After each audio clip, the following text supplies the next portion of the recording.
नमस्कार दोस्तों, जय श्री राम। उम्मीद करता हूँ कि सब लोग अच्छे होंगे। तो दोस्तों, आज फिर से आप सभी के सामने एक वीडियो लेके आया हूँ। और जैसे कि आप सभी को विदित है कि हम लोग बेरोजगार नर्सिंग साथियों की लड़ाई लड़ रहे हैं और इस लड़ाई को हम बहुत ही जल्द जीतेंगे। और ये लड़ाई कहीं ना कहीं हम पर भी निर्भर करती है कि हम इस लड़ाई को किस मोड़ पर लेके जा रहे हैं। और इस लड़ाई को हम लोग एक सकारात्मक दिशा में लेके जा रहे हैं या फिर नकारात्मक दिशा में लेके जा रहे हैं। आप लोग खुद पता है आपको कि ये लड़ाई किस दिशा में जा रही है। और मैं सभी लोगों से विनम्र निवेदन करूंगा कि कृपया करके नकारात्मक ना जाके सकारात्मक दिशा में लेके जाओ लड़ाई को। और जब हम सकारात्मक दिशा में इस लड़ाई को लेके जाएंगे, इस मुद्दे को लेके जाएंगे, तभी हम जीत पाएंगे और तभी हमारी सीनियरों का अधिकार हमारे सीनियरों को मिल पाएगा। जैसे मैं लगातार दोस्तों अपने सीनियरों के हित के लिए आवाज उठाते आया हूं और आवाज उठाता हूं कि हमारे सीनियरों को उनको अधिकार मिलना चाहिए। उनका जो प्राइवेट संस्थानों में, प्राइवेट हॉस्पिटलों में उनका शोषण होता है, उस शोषण से बचें। और कहीं ना कहीं उनकी दर्द पीड़ा को मैं समझता हूं कि एक सीनियर जब 10-15 साल जूनियर नर्सिंग साथी के साथ जब कार्य करते हैं तो कहीं ना कहीं उनकी भावना को ठेस पहुंचती है और कहीं ना कहीं उनको उनको पीड़ा होती है। तो उस पीड़ा को हम लोग समझते हैं। मैं इसलिए समझता हूं क्योंकि हम एक खुद नर्सिंग प्रोफेशन के हैं। इसके चलते मैं आप सभी लोगों को बताना चाहूंगा दोस्तों, ये लड़ाई हमारी बिल्कुल भी किसी के इंडिविजुअल पक्ष में नहीं है। हमको सबको साथ में लेकर चलना है, चाहे जनरल कैटेगरी हो, चाहे एससी हो, चाहे एसटी हो, चाहे ओबीसी हो।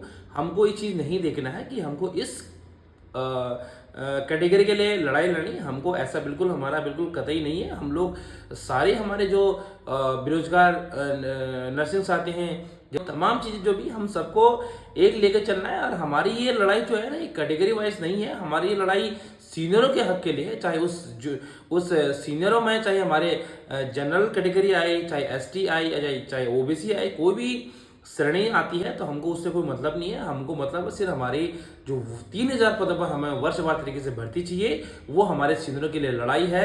अब बिल्कुल भी आप लोग इस चीज़ को मुद्दा मत बनाओ कि आप लोग किस कैटेगरी के लिए, किस श्रेणी के लिए लड़ रहे हो। हमको सबको एक साथ लेकर चलना है और हमको किसी को पीछे नहीं छोड़ना है।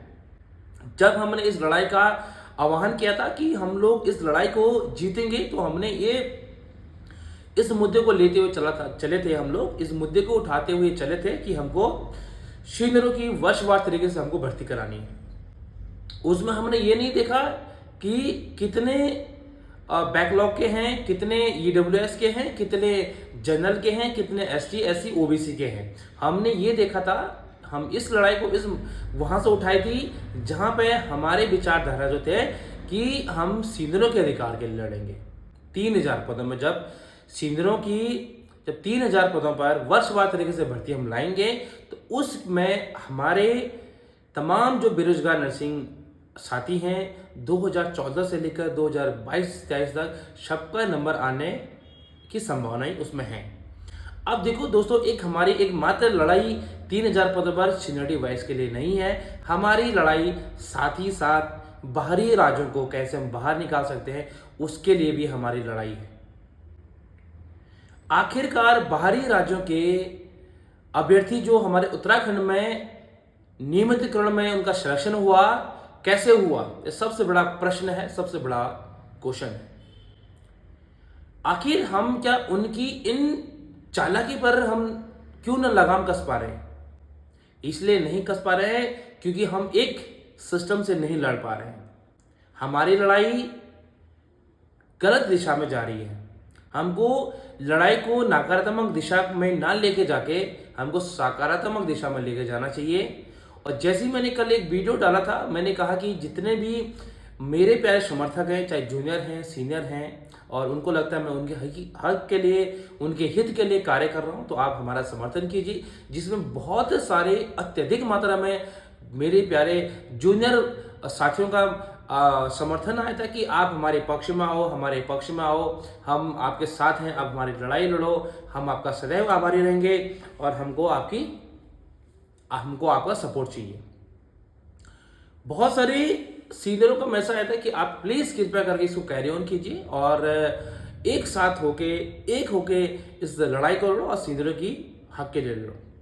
देखो दोस्तों, मैंने आप सभी के सम्मुख रखा था कि आप लोग जो डिसाइड करोगे हम वो करेंगे, लेकिन कहीं ना कहीं इसमें जो पक्ष बाहरी दिखा मुझे, वो पक्ष सीनियरों के हित के लिए बच्चों ने कहा और बहुत सारे बच्चों ने जूनियरों के पक्ष के लिए कहा। लेकिन जो पक्ष था, दोनों पक्ष बराबरी थे और कोई भी ऐसा पक्ष नहीं था कि एक ही पक्ष के बाहरी नहीं था, दोनों पक्ष बराबरी में थे। और मैं अभी सभी अपने जूनियर्स को बोलना चाहूँगा, आप लोग देखो, अगर एग्जाम के तहत पे होता है तो आप लोग कहीं ना कहीं बहुत सारे बच्चे नहीं लग सकते हैं, बहुत सारे बच्चे नहीं लग पाएंगे, क्योंकि एक एग्ज़ाम को क्लियर करना कहीं ना कहीं सबके लिए आसान नहीं है। जो लंबे समय से कार्य कर रहे हैं, हॉस्पिटल में क्लिनिकल एक्सपीरियंस है, वो उन लोगों ने अपनी पढ़ाई लिखाई छोड़ दी, तो उनके लिए कहीं ना कहीं निराशजनक हो सकता है। तो हम ये चाह रहे हैं कि जितने भी मेरे प्यारे बेरोजगार नर्सिंग साथी हैं और जितने मेरे सीनियर जूनियर हैं, आप जूनियरों से, मेरे जूनियर छोटे भाई बहनों से आपसे उम्मीद है कि आप लोग हमारा समर्थन करेंगे, हमारे सीनियरों के हक के लिए लड़ोगे, हमारे सीनियरों की हित के लिए लड़ोगे। आने वाले समय में सबकी नौकरी लगेगी और हम सब के लिए लड़ेंगे। वर्षवार तरीके से हमको इस भर्ती को करना है। इस भर्ती के माध्यम से हम लोग क्या करेंगे कि नियमावली को हम सदैव के तहत कर देंगे, जितने भी भर्तियां आएंगी। क्योंकि देखो, अभी हमारे नर्सिंग ऑफिसर रिटायर्ड भी होते हैं, सीनियर नर्सिंग ऑफिसर की पोस्ट पर जाते हैं, फिर रिटायर्ड भी होते हैं। तो आए दिन हर साल हमारी कुछ ना कुछ रिक्त पदवियां रहती हैं हॉस्पिटल में। और अभी हमारी तरह मेडिकल कॉलेजेस, अभी जैसे माननीय हमारे उत्तराखंड के यशस्वी मुख्यमंत्री पुष्कर सिंह धामी जी और हमारे स्वास्थ्य मंत्री डॉक्टर धन सिंह रावत जी ने इस चीज़ का घोषणा करी हुई है कि हर एक जिले में एक मेडिकल कॉलेज खुलेगा। अगर 13 जिलों में 13 मेडिकल कॉलेज खुलते हैं तो स्वाभाविक सी बात है कि हम लोगों का कहीं ना कहीं कल्याण हो सकता है। और जिस हिसाब से मैं कहता हूँ, हमारे उत्तराखंड के यशस्वी मुख्यमंत्री माननीय पुष्कर सिंह धामी जी हैं, मुझे उन पर 100% आशा है, 100% भरोसा है। उन्होंने हमेशा बेरोजगारों के हित के लिए काम किया हुआ है और इस बार भी वो हम बेरोजगारों के लिए कार्य करेंगे। मैं इस चीज को आपको पूर्ण बहुमत से, तहे दिल से समर्थन करता हूं और आपको इस चीज का आश्वासन देता हूं कि डेफिनेटली हमारे यशस्वी मुख्यमंत्री पुष्कर सिंह धामी जी हमारे पक्ष के में संज्ञान लेंगे और रिजल्ट जो होगा, परिणाम जो होगा, हमारे पक्ष में होगा। ये मैं आपको गारंटेड बोल सकता हूं दोस्तों। तो इसलिए मैं आप सभी लोगों से विनती करूंगा, जितने भी मेरे प्यारे जूनियर साथी देख रहे हैं, जितने मेरे सीनियर देख रहे हैं इस वीडियो को, आप लोग अपनी अपनी कमेंट के माध्यम से राय दें और इस वीडियो को अधिक से अधिक फैलाएं। और हम सरकार के ही बच्चे हैं और जो सरकार, हम जिनके सरकार है हम उनके बच्चे हैं, हम कोई बाहर के नहीं हैं। जैसे मैं लगातार कहते आया हूं, हमारी बात डेफिनेटली सुनेंगे। जिस दिन हम हमारे उत्तराखंड के यशस्वी मुख्यमंत्री पुष्कर सिंह धामी जी से हमारी मुलाकात होगी, वो डेफिनेटली हमको हमारे चेहरों पर मुस्कान लेके आएंगे। इस चीज़ का मैं पूर्ण आपको आश्वासन देता हूँ कि हमको वो निराश नहीं करेंगे। मैं एक चीज़ लिख के दे सकता हूँ, वो हमारे हित के लिए कार्य करेंगे। और दोस्तों, ये चीज़ और बोलना चाहूँगा, मैं जितने मेरे प्यारे जूनियर साथी देख रहे हैं, मैं आपकी लड़ाई लड़ूंगा। इस चीज़ को बेफिक्र होकर रहिए। भविष्य में सभी को सरकारी नौकरी चाहिए। एग्जाम के तहत 100 में से 40 बच्चे निकलेंगे, 60 बच्चों का भविष्य कगार में है, 60 बच्चों का भविष्य फिर प्राइवेट संस्थानों में शोषण के लिए तैयार हो सकता है। इसलिए अगर हम वर्षवार तरीके से इस भर्ती को मांगते हैं सदैव की नियमावली बना के, तो कहीं ना कहीं हमारे जितने भी 2012-13 से सीनियर बचे हुए हैं, उनका भला हो सकता है, उनका कल्याण हो सकता है, उनकी रोजी रोटी अच्छे से चल सके, उनका घर चूल्हा अच्छे से जल सके।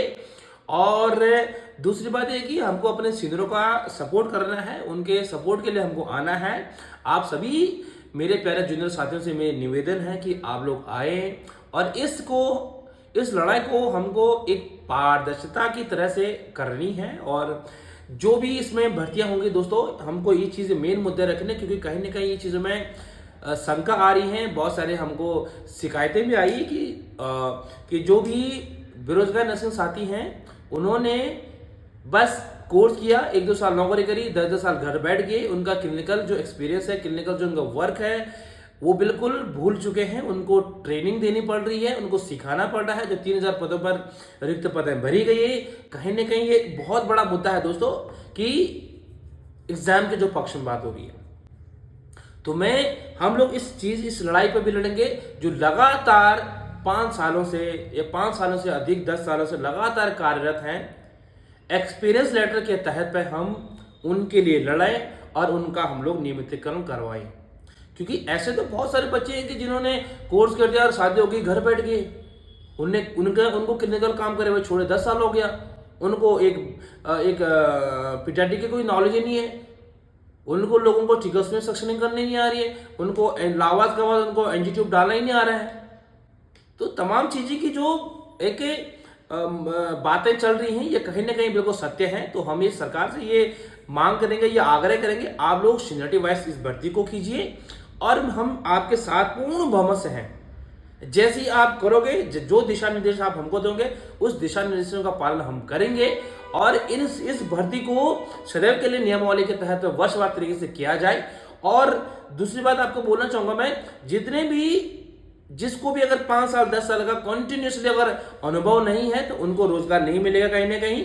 अगर कंटिन्यूसली रोजगार में नहीं है, कंटिन्यूसली अगर कार्यरत नहीं है, तो कहीं ना कहीं हेल्थ केयर सर्विसेज में, हेल्थ केयर स्वास्थ्य विभागों में कहीं ना कहीं इस चीज की खामियाजा सरकार को भुगतना पड़ रहा है।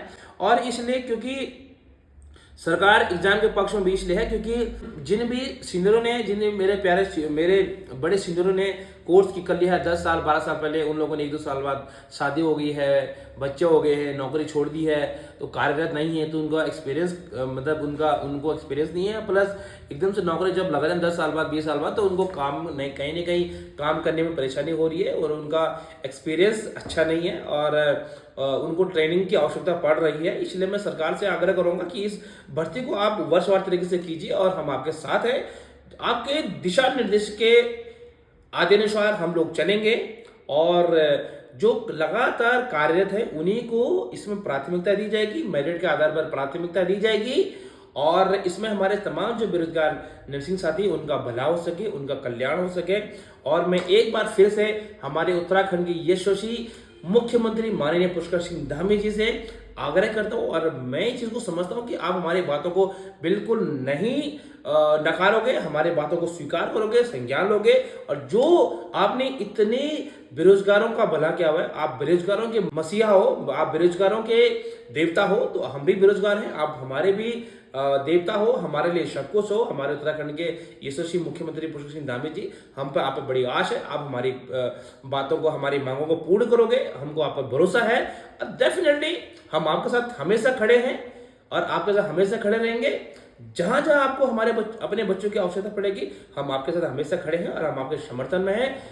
हम आपके साथ तन मन धन से आपके समर्थन में खड़े हैं। देख रहे हैं सीनियर, उस वीडियो को अधिक से अधिक शेयर करें और कमेंट के माध्यम से अपनी राय दें कर पाए। एक वो बात बोलना चाहूंगा मैं, और एक मुझे मैसेज आया था कल नहीं, आज सवेरे एक मैसेज आया मुझे। एक दीदी कहती है हमको कि आप बहुत जूनियर हो हमसे और आपको अकेले मंत्री जी से नहीं मिलने जाना चाहिए था, आपको किसी न किसी को आपको अपने साथ लेके जाना चाहिए था और आप जूनियर हो, ये हो। तो दीदी मैं कहता हूँ जूनियर हूँ, मैं मानता हूँ बहुत जूनियर हूँ मैं, और शायद ही आपका मेरे बीच में जो डिफरेंस है कम से कम 5-7 साल 10 साल का डिफरेंस हो सकता है। लेकिन अगर एक जूनियर की बात में अगर मैं आऊँ, जूनियर की जगह अगर मैं आऊँ, तो मैं एग्जाम के पक्ष के लिए लड़ सकता हूँ, मैं एग्जाम के हित के लिए कार्य कर सकता हूँ, ठीक है। उसके बावजूद भी अगर मैं आपके पक्ष के लिए कार्य कर रहा हूँ, आपके पक्ष के लिए आवाज उठा रहा हूँ, तो कहीं ना कहीं आपको हमारा बाइकआउट की बजाय हमारा समर्थन करना चाहिए, ना कि हमारे बारे में नकारात्मक बातें फैलानी चाहिए। और आप सभी को बोलना चाहूंगा जो भी इस वीडियो को देख रहा है, कृपया कर आप नकारात्मक दिशा में मत जाइए, सकारात्मक दिशा में जाइए, एक शांतिपूर्ण विवेकशील होकर इस लड़ाई को लड़िए। जल्द ही हमारे पक्ष में इस लड़ाई का इस परिणाम हमारे पक्ष में आएगा। तो दोस्तों हम आपको मिलते हैं अगली वीडियो में, तब तक के लिए जय हिंद, जय भारत, जय उत्तराखंड।